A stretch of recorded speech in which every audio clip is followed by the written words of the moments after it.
अस्सलाम वालेकुम रहमतुल्लाहि व बरकातुहू। मैं हूं प्रोफेसर डॉक्टर मोहम्मद वसीउल्लाह ख़ान और आप देख रहे हैं मेरा यूट्यूब चैनल। क्या आपकी नींद रात में डरावने ख्वाब की तरह हो जाती है? क्या आपको गले में दर्द होने लगता है रात में, या आपकी आँख खुल जाती है, या आपको सीने में जलन का एहसास होता है, या खट्टी डकारें महसूस होती हैं, या गले में कुछ फंसा हुआ महसूस होता है? अगर इन शिकायत में से कोई शिकायत आपकी है तो ये वीडियो फिर आप ही के लिए है। तो जनाब, बहुत मुमकिन है कि आप गर्ड का शिकार हो। गर्ड असल में अमरीकी ज़बान में कहा जाता है और दूसरा है लफ्ज़ गॉड, GORD, वो बरतानवी ज़बान यानी असल अंग्रेज़ी ज़बान में कहा जाता है। दोनों में गैस्ट्रोइसोफेजियल रिफ्लक्स डिजीज़ माने हैं। और इसमें होता क्या है कि तेज़ाब ग़िज़ा की नाली में से ऊपर चढ़ता हुआ बाज़ लोगों को गले तक आ जाता है, और बाज़ औक़ात जब ज़्यादा ही ऊपर आ जाता है तो कभी कभी नाक के पिछले हिस्से तक चला जाता है। तो इसी से वो सारी शिकायत पैदा होने लगती हैं जिसका अब हम ज़िक्र करने वाले। तो गर्ड से मुताल्लिक़ बात करने के लिए ज़रूरी है इसको समझने के लिए कि आप ग़िज़ा की नाली को थोड़ा सा समझ लें।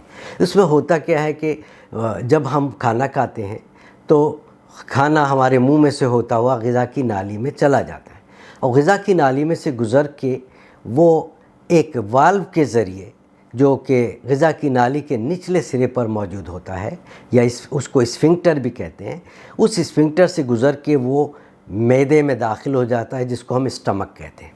जब ग़िज़ा मैदे में दाखिल हो जाती है तो आम तौर पे वो वापस ग़िज़ा की नाली में आ नहीं सकती जब तक कि वो वाल्व या स्फिंक्टर कुछ उसमें ख़राबी ना पैदा हो जाए, या वो लूज़ हो जाए, या वो इतना तंग ना रहे, या पेट का दबाव उस पर इतना पड़े कि वो तेज़ाब जो है ऊपर ग़िज़ा की नाली में चढ़ जाए। तो अब जब ये पेट का तेज़ाब हल्क तक पहुंच जाता है, बाज़ औक़ात नाक के पिछले हिस्से तक पहुंच जाता है, तो होता क्या है, ये ग़िज़ा की नाली इस तेज़ाब को बर्दाश्त नहीं कर पाती, क्योंकि वो इसके लिए बनी ही नहीं है, वो ग़िज़ा के लिए बनी है। जो तेज़ाब पेट के अंदर मैदे में मौजूद होता है उसको पेट के उस मैदे के सेल्स बर्दाश्त कर लेते हैं, लेकिन ग़िज़ा की नाली उसको बर्दाश्त नहीं करती है। उसमें वो ग़िज़ा की नाली के सेल्स जो हैं वो टूट फूट का शिकार हो जाते हैं, और उस टूट फूट की वजह से बाज़ औक़ात उसमें अल्सरेशन हो जाती है, अल्सर्स या नासूर या ज़ख़म तक बन सकते हैं। तो इसकी वजह से ये सारी गर्ड की शिकायत होने लगती हैं। इसकी अलामात ये हैं कि उमूमन जैसे ही पेट का तेज़ाब ग़िज़ा की नाली में दाखिल होता है तो वो चूँकि उसको बर्दाश्त नहीं कर पाती तो सीने में जलन का एहसास होने लगता है, पेट फूल सा जाता है, खट्टी डकारें लोगों को आने लगती हैं, और हिचकियाँ तक बाज़ औक़ात शुरू हो जाती हैं। इसके बाद जब वो तेज़ाब और ऊपर चढ़ता है गले की तरफ, तो फिर सांस की नाली तक भी बाज़ औक़ात उसके असरात पहुँचते हैं, आवाज़ लोगों की बैठ जाती है, और गले में दबाव महसूस होता है, और हिचकियाँ और खांसी का भी कभी कभी दबाव पड़ता है, और लोग खांसने लगते हैं। बार बार गला साफ़ करने की ज़रूरत महसूस होती है।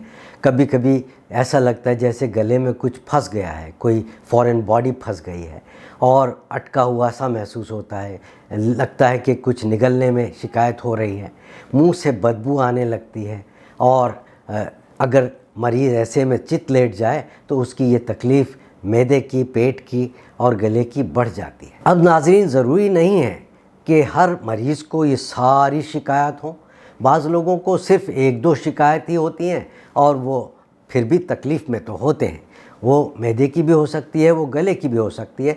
हमारे पास जो मरीज़ नाक कान गले को दिखाने के लिए आते हैं, उनको ये ज़्यादातर शिकायत जो है वो आवाज़ बैठ जाना, खांसी, बार बार गले में कुछ फंस जाने का एहसास, और ये शिकायत वो ज़रूर करते हैं। इसीलिए मैंने ज़रूरी समझा कि आपको गर्ड के बारे में भी थोड़ा सा बताऊं।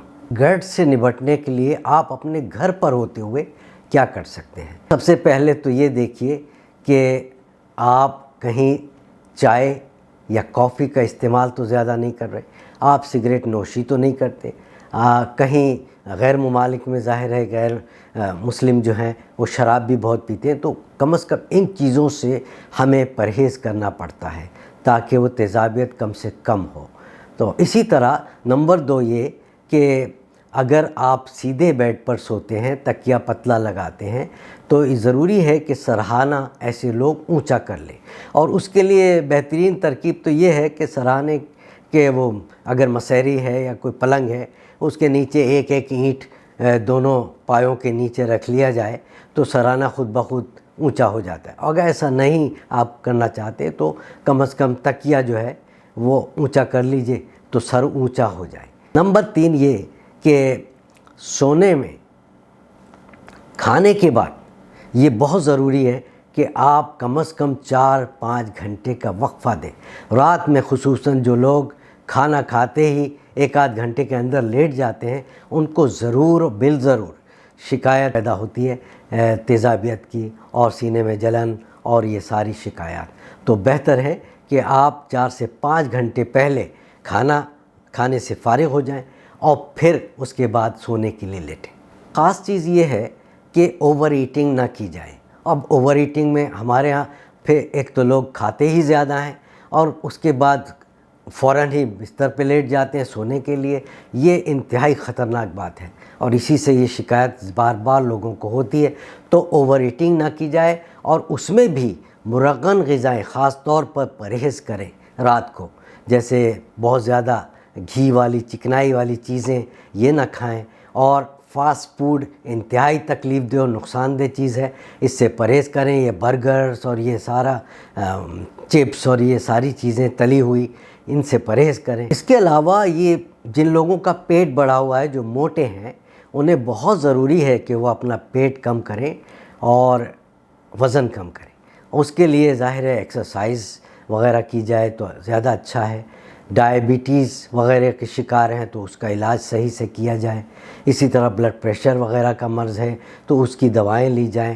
یہ تو ہے، لیکن کچھ لوگوں کو جو ہے عادت ہوتی ہے بہت تنگ کپڑے پہننے کی، اس سے پیٹ خوب دبتا ہے، اور جب پیٹ دبتا ہے تو اس کا تیزاب یہ اسفنکٹر اور والو کے کمزور ہو جانے کی وجہ سے وہ ہر بار جو ہے پیٹ دبتے ہی وہ تیزاب غذا کی نالی میں داخل ہو جاتا ہے اور یہ ساری شکایات بڑھتی چلی جاتی ہیں۔ تو بہتر ہے کہ ڈھیلے کپڑے پہنیں تاکہ اس سے پیٹ نہ دبے۔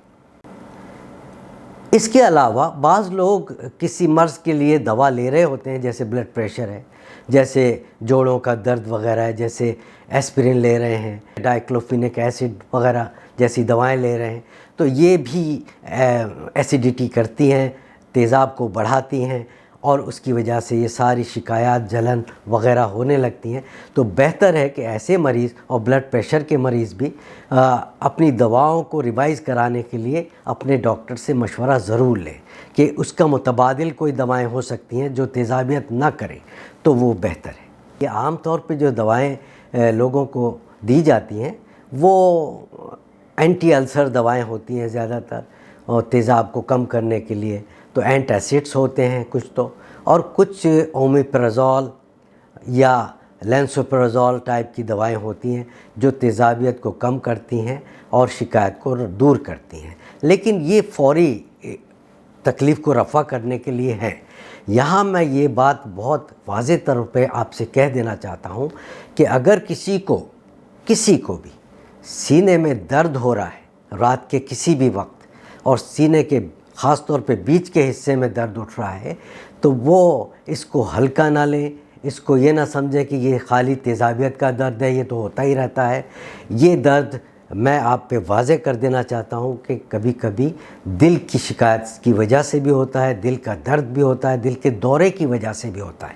تو اس صورت میں جو آپ کو اگر خدا نخواستہ درد اٹھتا ہے رات کے کسی حصے میں بھی، سینے کے بیچ میں خاص طور پہ، اور جو پیچھے کی طرف جا رہا ہو، سینے سے بالکل پیچھے پشت کی طرف، تو یہ ایک خطرناک علامت ہے اور اس کے لیے ایمرجنسی طور پہ ہاسپٹل جانا ضروری ہے اور چیک اپ بہت ضروری ہے۔ اس بات کے ساتھ ہی میں اپنی اس ویڈیو کو ختم کرتا ہوں۔ امید ہے کہ آپ کو گرڈ کے بارے میں کچھ معلومات حاصل ہو جائیں گی اور آپ کو انشاءاللہ تعالی اس سے کافی فائدہ ہوگا۔ اجازت دیجیے، اللہ حافظ۔